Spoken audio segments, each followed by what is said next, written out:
What's up guys, how's it going? Welcome to Dave's Sports channel, and for this video it's just a temporary state of the collection. So, for those of you who have been following my channel, right, I recently had the ceramic Submariner, and a few of you, really kind of figured out that it wasn't going to stay long in my collection, and sure enough I sold it. Sold it locally to a fine gentleman here in Vancouver, and it was a good deal, right? He got a good deal. I was happy to offload it and move on to other pieces. So I've been having 4 watches in my collection for the last almost week, and I have to say, I am very happy with 4 pieces, right? I have a travel time watch, right, with my AP Royal Oak. I have my chronograph with the Daytona. I have my diver with the Yachtmaster, although some may not consider it a diver. And of course I have my dress watch with the Nautilus, the gold Nautilus. 4 watches, I think that's, as a watch lover, as a collector, I think that's my minimum. Of course, a lot of people can still find this excessive, but for me, 4 is my minimum, right? 4, and I'm looking to add more to the collection. So I have secured a couple of deals. I have 2 watches coming in, and I'll let you know in the next couple of days once I do have them in my possession. On Friday I'll be picking up 2 pieces. So I sold my ceramic Submariner, and I'll let you know when the time comes what those pieces are. That being said, not much has been, I guess, happening in the watch community, with the exception of the Omega Speedmaster. So just a spoiler, I guess, I have secured a deal for an Omega Speedmaster Professional. I really love the Speedy. I just love the Speedy. It comes and goes out of my collection, but because they're so accessible, because they're so attainable, someone's always selling a Speedmaster. So if I feel like it, I just make a deal and then get it back in my possession, right? I don't have to keep it with me, on me at all times, right? And, my previous video, I was talking about the new release from Omega, the Speedmaster Add White with a 3-to-1 movement and the ceramic bezel. It's a beautiful watch. A lot of viewers commented that they had already put down the money, put down a down payment for those watches, and Omega is taking orders. I still have some mixed feelings about the Speedmaster, with the Add White. It's just really the price, right? It's a beautiful watch. It's a beautiful watch, right? But they're just asking for, in my opinion, too much money, right? They're asking for over 14,000 US, 17,000 Canadian.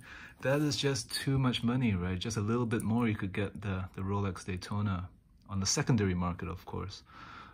But on, brand new, they are commanding, well, they're asking for a higher price than the ceramic Daytona, which I feel it's a bit, I think it's a bit excessive, I'm not sure what Omega's strategy is. They're just trying to outdo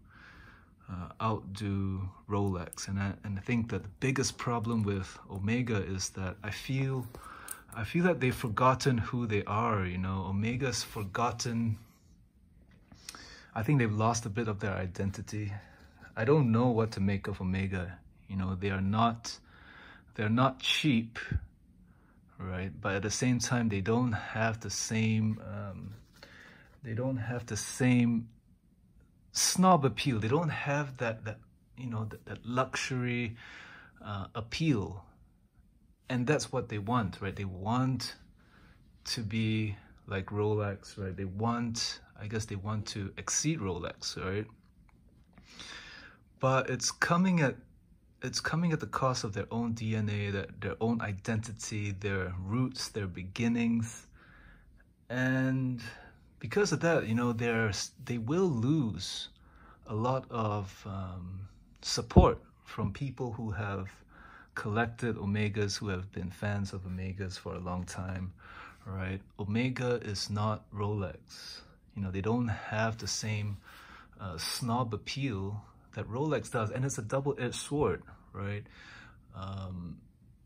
It cuts both ways. You know, it's not, you know, the image of Rolex is not pristine. There are a lot of negative connotations that come with it as well, right? A lot of times people who are not necessarily watch enthusiasts, they just want the Rolex as a symbol, you know, to show that they've made it, you know, as a symbol of success, and you know, they want the world to know it, right? That's how it is, right?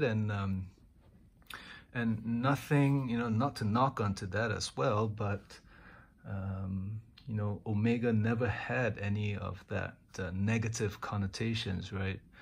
People bought Omegas because they loved them and because it fit the budget, right? And there's nothing wrong with that, right? It's just people who try, you know, who make an effort to live within their means, who want to find timepiece. They don't want to play the waiting list game. They don't want to overpay. They buy an Omega. Why? Because Omega makes great watches.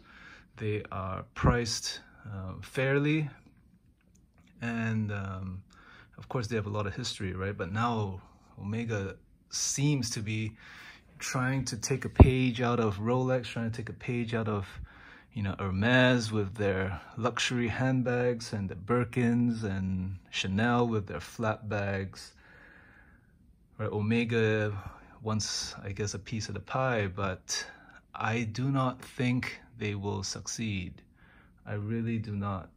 You know, the problem is they've made so many Speedmasters, right? The Speedmaster Professional, the one I'm getting is a 35720.50.